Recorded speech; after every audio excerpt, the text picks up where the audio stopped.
تر کومې زمونږ منځ کې وي تضاد تر هغې به مونږ دواړه یو برباد چې تر کومې زمونږ منځ کې وي تضاد تر هغې به مونږ دواړه یو برباد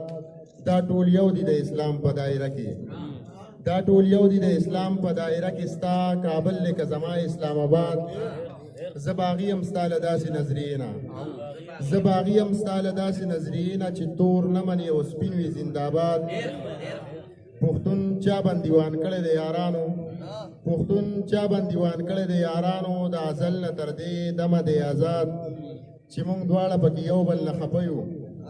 چې موږ دواړه پکې یو بل نه خفه یو مړه یاره د دې ژوند نه څه مراد چې موږ دواړه پکې یو بل نه خفه یو مړه یاره د دې ژوند نه څه مراد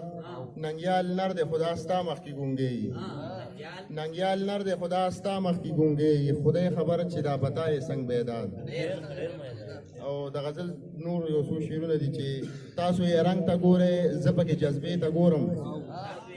تاسو یې رنګ ته ګورئ زه پکې جذبې ته ګورم تاسو ښکلا ته او زه یې ښکلې ارادې ته ګورم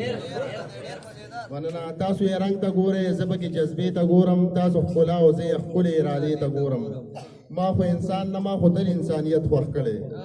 ما خو انسان نه ما خو تل انسانیت خوښ کړی زه انسانانو کې بس صرف دې مادې ته ګورم په ما حرام دي ګنې غم پرې غلطیږي اکثر په ما حرام دي ګنې غم پرې غلطیږي اکثر زه په ماښام کې اکثر ستاسو میکدې ته ګورم او خدای خو دې ستا په دې ښایست باندې سرور پورې کړي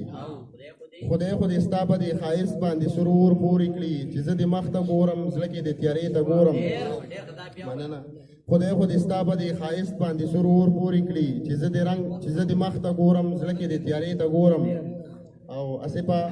یاد ته دی غاړه وتم بیا د جمی شپه او باران یاد ته دی غاړه وتم بیا د جمی شپه او باران خپل خوار قسمت ته او د جمی اوږدې شپې ته ګورم مننه یاد ته دی غاړه وتم بیا د جمی شپه او باران خپل خوار قسمت ته او د جمی اوږدې شپې ته ګورم او اسامه ذهن مې نه مني ننګیاله خو زړګی مې قاضي ذهن مې نه مني ننګیاله خو زړګی مې قاضي په ځان مې وس نشته د خپل زړه فیصلې ته ګورم او نظم دی مورا نظم دی عنوان دی ارمان زما وجود کې دننه غم وشولو د زنکدن کیسه یې ډېره اوږده خو لنډه دا چې ترې نڅا ووته زما وجود کې دننه غم وشولو ټول اندامونه مې داله واله شو بس یو شور او یو غوغا جوړه شوه ما په خپله د خپل غم اعلان کو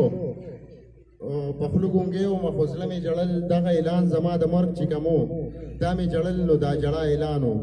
حجره مې سمه کړه د غم دپاره نو د سینې نه مې حجره جوړه کړه ارمان مرده و خښول یې غوښتل غسل ورکول مرده له هم فرض و په خپلو اوښکو مې ارمان لمبو د جنازې بندوبست کومه